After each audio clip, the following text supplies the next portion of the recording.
Marine Raiders versus Navy SEALs, two elite forces within the U.S. military's amphibious forces. But what's the difference between the two, and who is really the best? The Raiders trace their controversial history back to World War II. In the opening days of the war, the United States found itself on the back foot in the Pacific, and President Roosevelt recognized the need to both raise the morale back home after the devastating attack on Pearl Harbor and strike back at the Japanese in anticipation of a greater Pacific offensive. However, it would take time for the Navy to rebuild its capacity, which put the Marine Corps out of the fight until they did. Impressed by the success of the British commandos in Europe and abroad, the president requested an American counterpart be established for combat in the Pacific. Given their duty as amphibious assault troops, the Marines were a natural fit for this request, though there was significant resistance to the idea. In the eyes of much of the Marine Corps leadership, all Marines were elite soldiers, and there was little need to differentiate a separate group within the Marines for commando duties. Thus, the term Marine Commandos was rejected, and instead the 1st Battalion 5th Marines would be redesignated to simply the 1st Separate Battalion, with the creation of a 2nd Separate Battalion to accompany it. Admiral Chester Nimitz soon stepped in and told the Marines to knock the semantics off, instructing the Corps to develop these two units into elite commando units, specifically to conduct raids against lightly defended Japanese islands. To avoid any further controversy, the name Raiders was chosen and adopted, allowing precious Marine egos to remain unruffled for the duration of the war. On February 16, 1942, the Raiders were officially formed and would soon see combat duty. The Raiders would be heavily influenced by Major Evans F. Carlson, a legend in his own right, who had been part of the expedition to capture Pancho Villa in Mexico and a veteran of World War I. He served as an intelligence officer in China, where he was exposed to the tactics and strategies of the Chinese communist guerrillas, becoming deeply impressed with their effectiveness against Japanese occupying forces. It would be these experiences that would directly influence the Raiders' strategy and equipment. The men who would make up these elite units were handpicked from a group of volunteers. Carlson took command of one of the two Raider units, with Lieutenant Colonel Merritt A. Red Mike Edson taking command of the second. Carlson would eschew traditional American military doctrine, placing little emphasis on rank and instead focusing on skill and ability to mold natural leaders. He also introduced a process of indoctrination, instilling in each man the values that they were fighting for and why: the defense of the homeland and a Pacific liberated of the Japanese threat. He took deep inspiration from his time in China, describing to the men the horrors of Japanese occupation and the need to liberate the occupied territories once and for all. He also adopted the Chinese phrase gung ho as a motivational slogan, a term that would become widely adopted by the American military in the years to come. Rather than traditional troop structures, he also adopted his own method of organizing his forces, forming 6 rifle companies made up of 2 platoons each, with 3-man fire teams as the basic unit. The Raiders would be thrust into combat on August 7, 1942, as the 1st Raider Battalion landed on Tulagi in the Solomon Islands at the start of the Guadalcanal campaign. Serving as light infantry, highly mobile and adaptable, the Raiders proved a winning concept, and soon took to conducting raids from submarines. Unfortunately, on August 18th, 9 Raiders were accidentally left behind to be captured on a raid on Makin Island, with the men later beheaded by the Japanese. The Raider concept proved to be an apt one, but their success was their biggest enemy. Admiral Richmond K. Turner believed that Marines were ineffective at the Regiment Plus level. Their usefulness was better exploited when utilized as a smaller, more agile force. He pushed for the entire Marine Corps to be restructured in the style of the Raiders, which would lead to the rest of the Corps adopting a great distaste for those elite fighting units. Nonetheless, the number of Raiders grew with their successes, with 2 additional battalions created in the fall of 1942. Carlson's idea of forming men into 3-man fire teams and 10-man squads would become widely adopted by the rest of the Corps. However, the greater needs of the Marines would soon end the Raider program. By 1944, the Marines would have 4 divisions in active service, with 2 more being formed. However, these 2 new divisions were experiencing significant manpower shortages given the amount of Marines designated to specialized units. To get the needed 2 extra divisions fully manned, they'd have to pull from existing organizations within the Marines. By 1944, there was little need for command-style operations in the Pacific. The development of the amphibious tractor, which allowed Marines to land on beaches inside of vehicles, which could then continue providing fire support, eliminated the need for light infantry in large amphibious assaults. Further, with the momentum in the Pacific decidedly swinging in the Americans' favor, the raiders themselves were more often than not finding themselves assigned to light infantry duties rather than specialized tasks behind enemy lines that they'd been designed for. Culturally, though, there was significant resistance from the rest of the Marine Corps on the existence of a, quote, elite unit within the Corps itself. On January 8, 1944, the Raiders would be no more. The men were absorbed or reformed into traditional battalions. The Raiders would disappear from history until August 6, 2014, when Marine Commandant James F. Amos announced that critical skills operators within Marine Special Operations Command would be rebranded as Raiders in honor of their World War II lineage. Today, Marine Raiders conduct general special operations missions, such as direct action, specializing in amphibious assaults. Raiders are designed to infiltrate enemy territory, typically from the sea, and steal, capture, or destroy extremely high-value assets. A typical example of this type of mission was the recent Ukrainian Special Forces raid on Crimea, which resulted in the elimination of all Russian security personnel and the destruction of an S-400 site. These types of direct-action missions typically open up critical vulnerabilities in an enemy's capabilities. The destruction of the S-400 site by Ukrainian Special Forces, many of which have trained with Marine Raiders, resulted in the penetration of Russian airspace by multiple volleys of missiles and drones with tremendous consequences. Special reconnaissance. In this role, Marine Raiders typically land first on a beach while remaining undetected. Operating in extremely small groups, the missions they're given are extreme risk, high reward, with the goal being intelligence gathering rather than a direct effect on the enemy. In this role, Raiders remain out of sight as much as possible, with the intelligence they gather on the enemy, terrain, and infrastructure being far more critical to a future military campaign than any damage they could do themselves. Security Force Assistance. The U.S. is heavily invested in the success of partner and allied governments, and in this role, Marine Raiders will often work alongside foreign partners to achieve goals beneficial for both the U.S. and its allies and partners. This can range from simply training partner nations' militaries, something U.S. Special Forces regularly engage in around the world, to joint raids, such as joint American-Filipino raids on al-Qaeda networks in the South Pacific. Counterinsurgency. During counterinsurgency operations, raiders will work to neutralize insurgent networks and movements, attacking and dismantling them with direct action missions, but even more importantly, conducting psychological and civic campaigns to remove the threat. A typical counterinsurgency operation could involve raiding an insurgent stronghold, then pushing anti-insurgency propaganda, and lastly helping locals rebuild from the effects of war. Not all missions raiders undertake involve killing or destruction. Counterterrorism. Similar to counterinsurgency, raiders specialize in gathering intelligence on terrorist networks, surveilling them, and finally destroying them. Their goal isn't just to be the fires of retribution after an attack, but to deter or even prevent them through decisive preemptive actions. Support to combat weapons of mass destruction. A key concern during Desert Storm, raiders aid theater commandos to combat the threat of WMDs by locating, identifying, and tracking WMDs in a combat theater. Typically, other tools would be used to neutralize the threat, such as airstrikes, but if need be, the raiders can quickly move in to neutralize or capture WMD capabilities fielded by the enemy. Foreign internal defense. A mission shared by most U.S. Special Forces, raiders will typically find themselves providing indirect assistance to foreign governments in their own national defense. An example of this type of mission is the training of Ukrainian regular and Special Forces units, with rumors that raiders alongside SEALs and other American special operators are currently inside of Ukraine assisting its military in training and planning. Support to unconventional warfare.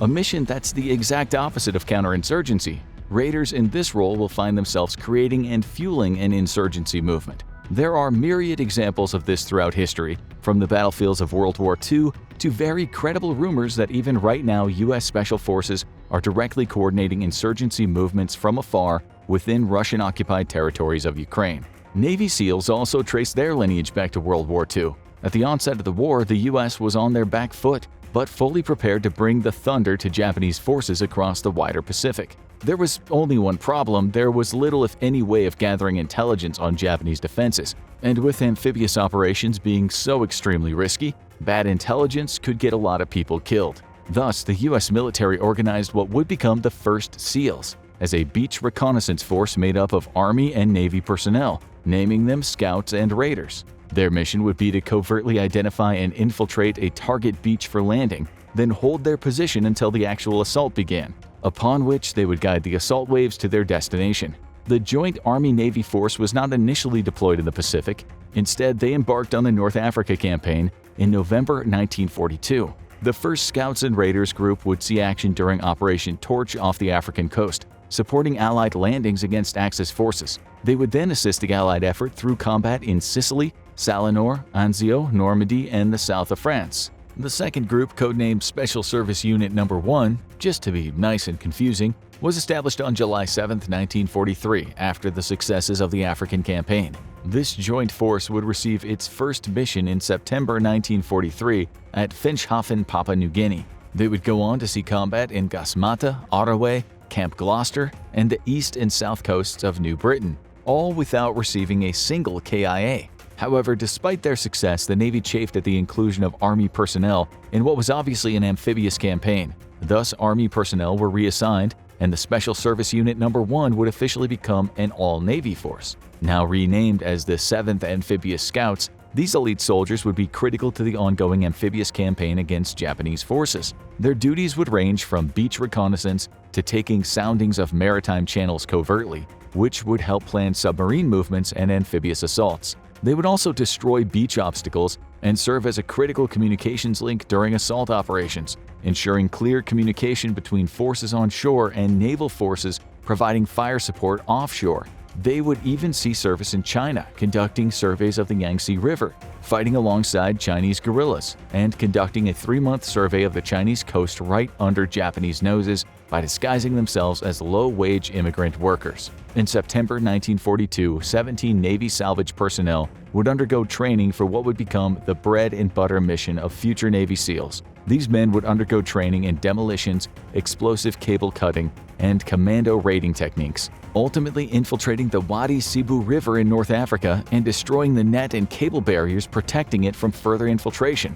This paved the way for the USS Dallas to push into the river and deliver a force of U.S. Rangers who captured the airfield at Port Leyte, catching Nazi forces completely by surprise. In May 1943, there was an urgent need to dramatically expand naval demolition capabilities, and the Operational Naval Demolition Unit No. 1 was established at Amphibious Training Base Solomons in Maryland. 6 officers and 18 enlisted men were repurposed from the CB Dynamiting and Demolition School to undergo exhausting training, after which they were sent to assist in the invasion of Sicily. The program was so successful that the original training site had to be greatly expanded to accommodate new recruits, primarily taken from volunteers out of the Navy's Seabees and Civil Engineers Corps. The prototype SEALs would undergo a baptism of fire in the greatest and most difficult amphibious operation in history. During the landings at Normandy, these elite units would blow open gaps in German defenses critical to the success of follow-on forces. However, at Omaha Beach, they would succeed in their mission, directly influencing the overall success of the landings. After being assigned to Operation Dragoon in southern France, there was no further need for amphibious operations in Europe, and all personnel were transferred to the Pacific Theater, integrated into the underwater demolition teams currently making life unpleasant for Japanese forces across the theater. The Office of Strategic Services, itself a progenitor to the CIA, would also play part in the heritage of Navy SEALs. These American commandos were modeled after the success of British commandos operating behind enemy lines in Europe. They would often infiltrate enemy territory via amphibious delivery, making Navy personnel an easy fit into the OSS program. Once behind enemy lines, they would conduct reconnaissance and direct action missions against priority targets, as well as gather intelligence and stoke up insurgency movements. The general order of the OSS was to, quote, create hell for the enemy. A decade before the official creation of the SEALs, the OSS would establish the first Special Operations Combat Diver units in the U.S. military. During the Korean War, underwater demolition teams put their World War II expertise to great use. With a force of only about 300 men, the UDTs would infiltrate the Korean coastline from the sea and destroy bridges, tunnels, and all manner of coastal targets. It would be here that the SEALs would be able to trace back their deep partnership and camaraderie with South Korea's Navy Special Warfare Flotilla, which continues to this day. American and South Korean operators infiltrated deep into North Korea to destroy critical rail tunnels and infrastructure, while carrying out attacks on North Korean priority targets. However, Navy and other officials grew displeased with the use of UDTs in what was seen as a distinctively non-naval force role. Despite this, UDTs continued to operate across North Korea, with Americans showing up in places where their enemy didn't expect them to show up. They were critical to the success of marine landings at Incheon and in mine-clearing operations across the Korean coast. On the 13th of October 1950, UDT operator William Giannotti conducted the first American combat operation with an early underwater breathing device, or an aqua lung. SEALs would officially come to being during the Vietnam War in January of 1962. With a critical need for unconventional and special operations forces, SEALs would be designed to directly support a massive $100 million expansion of U.S. Special Operations Forces announced by President Kennedy. The Navy, however, initially struggled to find its role within the larger U.S. Special Forces ecosystem, until Admiral Arleigh Burke, Chief of Naval Operations, recommended the establishment of elite guerrilla and counter-guerrilla units with the unique capability of being inserted via sea, air, or land. This cemented the SEALs as the premier special forces of the U.S. military, given their pre-existing expertise in amphibious operations. Once you know how to survive underwater, jumping out of an airplane or booting it over a mountain is easy as pie. Team 1 of the newly established SEALs would be stationed at Naval Amphibious Base Coronado in San Diego, directly supporting U.S. efforts in Vietnam. Team 2 would be established at Naval Amphibious Base Little Creek in Virginia Beach, Virginia, just in case the Soviets decided to do something monumentally stupid. The first SEALs would come entirely from personnel picked from the Navy's underwater demolition teams, many of whom were still veterans of the Korean War, making them some of the most experienced special operators in the world at the time. SEALs would be a significant cut above any other force the U.S. fielded, though, with extensive training in both underwater operations and high-altitude clandestine infiltration techniques, or the ability to fall out of the sky without the enemy noticing. Surprisingly, though, the first SEAL mission would not be in Vietnam, but rather in Cuba, with SEALs conducting clandestine beach reconnaissance